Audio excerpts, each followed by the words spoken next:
एक व्यक्ति को रास्ते में यमराज मिल गए। वह व्यक्ति उन्हें पहचान नहीं सका। यमराज ने पीने के लिए व्यक्ति से पानी मांगा। उस व्यक्ति ने बिना कोई प्रश्न किए झट से अपनी थैली से पानी निकाला और उन्हें दे दिया।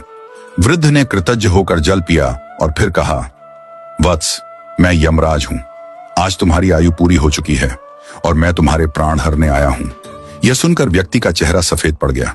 हृदय कांप उठा। डर के मारे उसके पांव लड़खड़ा गए। लेकिन यमराज बोले, डरो नहीं, क्योंकि तुमने मेरी प्यास बुझाई है। अतः मैं तुम्हें एक विशेष अवसर देना चाहता हूं, तुम्हारी किस्मत बदलने का मौका। उन्होंने एक डायरी उसके हाथ में थमाई और कहा, इस डायरी में जो तुम लिखोगे वही सच हो जाएगा। तुम्हारे पास ठीक 5 मिनट का समय है। जितना चाहे लिख लो, पर ध्यान रहे केवल 5 मिनट। इसके बाद समय समाप्त हो जाएगा और डायरी मेरे पास लौट आएगी। व्यक्ति का भय थोड़ा कम हुआ। वह सोचने लगा, अब तो मेरी किस्मत मेरे हाथ में है, मैं सब कुछ बदल सकता हूं।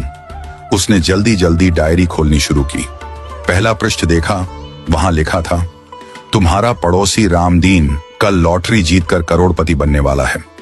व्यक्ति को ईर्ष्या हुई। उसने लिखा, रामदीन की लॉटरी रद्द हो जाए, वह गरीब ही रहे।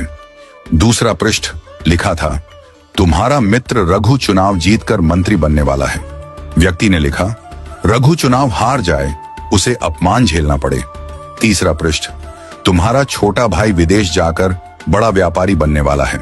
व्यक्ति फिर लिखता है, वह कभी विदेश न जा पाए, नौकरी के लिए भटके। इस प्रकार वह एक एक कर पृष्ठ पलटता रहा और हर पन्ने पर दूसरों की खुशियां मिटाने लगा। उसका मन ईर्ष्या और द्वेष से भर गया था। अंत में उसने डायरी का अंतिम पृष्ठ खोला। यह उसका अपना पृष्ठ था, जहां लिखा था, अब तुम अपने जीवन का भविष्य तय कर सकते हो। वह मुस्कुराया, पेन उठाया, लेकिन तभी एक ठंडी सी आवाज आई, वत्स, तुम्हारा 5 मिनट का समय समाप्त हो चुका है। यमराज ने धीरे से डायरी उसके हाथ से ले ली और कहा, तुमने अपने जीवन का सबसे कीमती समय दूसरों का बुरा सोचने में बर्बाद कर दिया। न स्वयं के लिए कुछ लिखा, न अपने जीवन को सुधारने की कोशिश की। यह अवसर तुम्हें ईश्वर ने दिया था, पर तुमने अपनी दुर्बुद्धि से उसे खो दिया। अब पछताने से कुछ नहीं होगा। व्यक्ति फूट फूट कर रोने लगा। हे यमराज, एक मौका और दीजिए, बस एक बार। यमराज शांत स्वर में बोले, वत्स, समय और अवसर दोनों यदि एक बार निकल जाएं, तो फिर लौट कर नहीं आते। यही सत्य है, यही धर्म है। और फिर यमराज अदृश्य हो गए। समय अनमोल है, इसे सोच समझकर उपयोग करो। ईर्ष्या और द्वेष जीवन को नष्ट कर देते हैं। यदि ईश्वर तुम्हें कोई शक्ति या अवसर देता है, तो उसका उपयोग अपने और दूसरों के कल्याण के लिए करो। दूसरों का बुरा चाहने से तुम्हारा भला नहीं होता।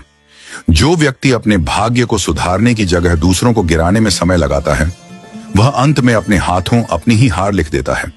सच्चा मनुष्य वह है जो अवसर मिलते ही प्रकाश की ओर बढ़े, न कि अंधकार में दूसरों को ढकेलने लगे।